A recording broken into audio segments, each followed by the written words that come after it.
है तो काफ़ी शर्मसार और चौंकाने वाली है, क्योंकि इस घटना में ऐसे ऐसे किरदार सामने आते हैं जिसको सुनकर हर कोई दंग रह गया और परेशान हो गया। क्योंकि दोस्तों इस घटना में होता ही है कि एक लड़की जिसकी हंसी खुशी शादी होती है और उसकी ज़िंदगी नई नई शुरू होती है और शुरू होते ही ख़त्म होने की कगार पै जाती है। वह लड़की सोच भी नहीं सकती थी कि उसका बीता हुआ अतीत, उसका बीता हुआ भूतकाल उसकी ज़िंदगी में इस तरीके से आएगा कि वह बिल्कुल भी सहन नहीं कर पाएगी। होता ही है कि दोस्तों एक लड़की की नई नई शादी होती है और वह हंसी खुशी अपनी ज़िंदगी में रहने लग जाती है। होता ही है कि शादी के जस्ट 2-3 दिन बाद उसके पति के फ़ोन पे एक मैसेज आता है। जैसे ही वह पति उस वीडियो को खोल करके देखता है, देखते ही वह हैरान रह जाता है, उसके पैर तले से जमीन गिरती है। उस वीडियो में एक लड़की का बलात्कार होता है, उसको गैंग रेप जैसी घटना को अंजाम दिया जाता है। नहीं, उस वीडियो में और कोई नहीं था, सिर्फ उसकी पत्नी थी और कुछ लड़के थे, क्योंकि नई नई शादी हुई थी और वह देखता है कि उसकी पत्नी किसी और रेप हो रहा है और वह उस वीडियो को देख के बहुत ही ज़्यादा गुस्से में रहता है, परेशान में रहता है। होता ही है कि तुरंत वह उस लड़की के पिता को यानी अपने ससुर को फोन मिलाता है और गुस्से में उनसे बात करता है और कहता है कि ये क्या हो रहा है। वो पूछते हैं कि क्या मतलब है आपका, और वह कहता है कि अपने फ़ोन पे एक वीडियो भेजी है आपके पास, उसको देख लीजिए और मुझे इसके बारे में पहले क्यों नहीं बताया गया और इन लड़कों के बारे में बताइए। वह देखता है जैसे ही पिता अपनी वीडियो, बच्ची की वीडियो देखता है तो वह इस बात को देख कर भी काफ़ी ज़्यादा हैरान और परेशान होता है। इसके बारे में उसको भी नहीं पता, ऐसी वीडियो उसके सामने अचानक से आ गई उसकी बेटी के खिलाफ, जो कि वह एकदम परेशान हो जाता है, रोने चीख चीख कर रोने लग जाता है। वह सोचता है कि उस बच्ची की ज़िंदगी अभी अभी जो उसने शुरू करी थी वही ख़त्म होने जा रही है। जो लड़के रहते हैं उनके पास वह जैसे ही डांटने के लिए जाता है, जो उस वीडियो में गंदे कृत्य को अंजाम दे रहे थे, पास के रहने वाले उनके पास जैसे उस लड़की का पिता जाता है तो वह उसके साथ मारपीट करना शुरू कर देते हैं और वह अपनी जान बचा करके जैसे भगता है वहाँ से जाके अपने घर में घुस जाता है। घुसने के बाद वह लड़के उसके साथ मारपीट करते हैं, उसके घर के सभी बच्चे और महिलाओं के साथ मारपीट करना शुरू कर देते हैं। दोस्तों इस घटना का पूरा सच जानने के लिए बने रहिए हमारे साथ इस वीडियो के अंत तक। उससे पहले नमस्कार दोस्तों, मैं हेमंत कुमार, मेजर वारदात तक के अपने न्यू एपिसोड में आपका हार्दिक स्वागत है। उससे जो वारदात है यह उत्तर प्रदेश के कौशाम्बी जिले से एक सरायकेला थाना क्षेत्र के गाँव से सामने है, जहाँ पर एक लड़की रहती थी और वह लगभग आज से 1 साल पहले एक लड़के से प्रेम करती थी जिसका नाम था राजेंद्र उर्फ बबलू। वह उसके साथ इतने ज़्यादा प्रेम में आ गई थी कि उसके साथ ये मरने की कसम खाई जाती। राजेंद्र क्या करता है, कुछ समय बाद उस लड़की से एक दिन मिलने के लिए बोलता है, तो वह लड़की पहले तो मना करते और बाद में उसकी बातों में आने के बाद वह जैसे ही लड़का उससे मिलने के लिए कहता है मिलेंगे, तो वह उसे एक जंगल में बुलाता है मिलने के लिए बुलाता है। तो होता ही है कि वहाँ पर राजेंद्र के अलावा और भी लड़के रहते हैं, जो कि उस लड़की को बिल्कुल भी नहीं पता था। वह लड़की जाती है तो देखती है कि खाली राजेंद्र ही खड़ा है। राजेंद्र से जैसे ही मिलती है, बातचीत करते हैं,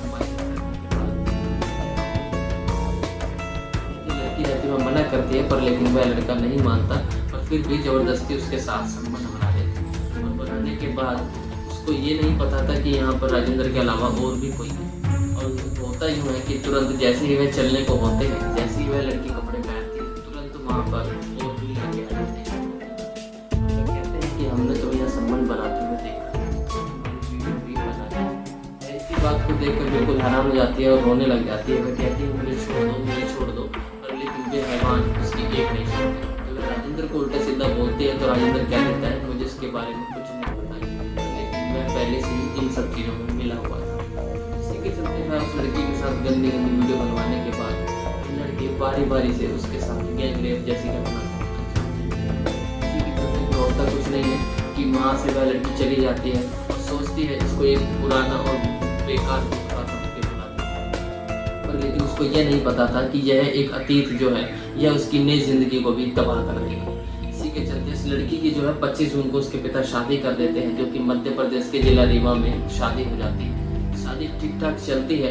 उसके 1-2 दिन बाद उसके पति के फ़ोन पे अचानक से एक मैसेज आता है। जैसे ही पति व्हाट्सएप पर उस मैसेज को खोलता है, मैसेज में एक वीडियो होती है और उस वीडियो को देखने के बाद उसके पैरों तले से ज़मीन निकल जाती है। नहीं, ज़मीन आखिर निकलनी ही थी, क्योंकि उस वीडियो में एक गैंग रेप जैसी वीडियो घटना को अंजाम दिया जाता था। और यही नहीं, उसकी चौंकने की जो वजह थी वो वजह यह थी कि उस वीडियो में और कोई नहीं लड़की उसकी पत्नी ही थी, जिसके साथ कई लड़के गैंगरेप जैसी घटना को जो एकदम गुस्से में आकर अपने ससुर को फ़ोन लगाता है, और फ़ोन लगाने के बाद उनको उल्टा सीधा बोलता है, कहता है इस बारे में मुझे पहले क्यों नहीं बताया। तो वह उसका पिता जो है वह कहता है कि इस बारे में हमें भी कुछ नहीं पता, आप मुझे वीडियो भेजिए। वह जैसे वीडियो देखते हैं वह भी एकदम हैरान परेशान हो जाते हैं।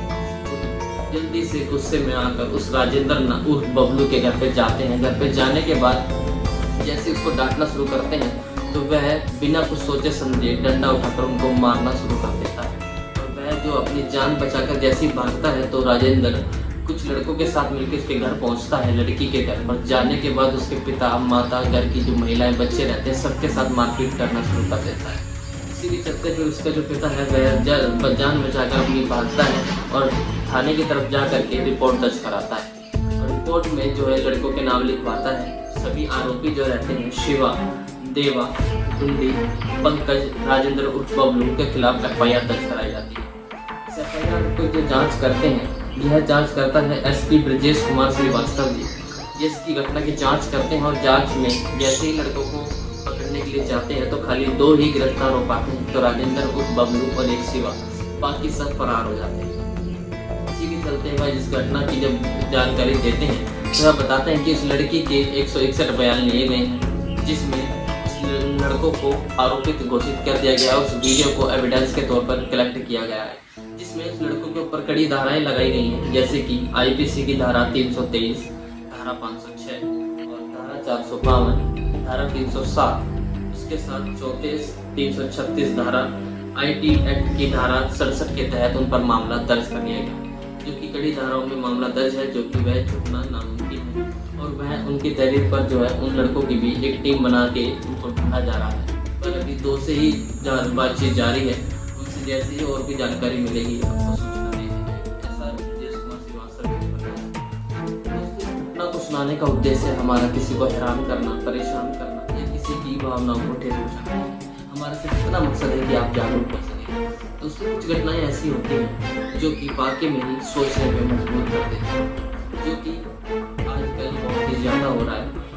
लोग ना जाने किन किन लोगों से प्रेम में आ जाते हैं, लेकिन प्रेम नहीं, वह एक जाल होता है जिसमें लड़कियां बड़े आराम से फंस जाती हैं। प्रेम का अर्थ ही कुछ और होता है, यहाँ पर अर्थ कुछ और ही निकाला जाता है। तो दोस्तों, आप इन सब चीज़ों से बचें और काफ़ी सोच समझ के अपनी ज़िंदगी में आगे बढ़ें। इसका हर्जाना आपको ही नहीं, कई परिवार को, कई व्यक्तियों को भुगतना पड़ सकता है, जो कि आपके आने वाले भविष्य को पूरी तरीके से तबाह कर सकता है। तो दोस्तों, हमारे इस घटना को सुनाने का उद्देश्य यही था कि आप इससे जागरूक हो सकें और हमारे चैनल को सब्सक्राइब करें, लाइक करें, शेयर करें, ताकि ज़्यादा से ज़्यादा लोगों में वीडियो जाए तो वह सचेत हो सकें कि कोई इस घटना का शिकार ना हो। तो दोस्तों, चलते हैं, फिर विदाई लेते हैं इस वीडियो से। मिलेंगे किसी अगली ऐसी किसी अच्छी घटना के साथ। तब तक के लिए अपना ध्यान रखें, सुरक्षित।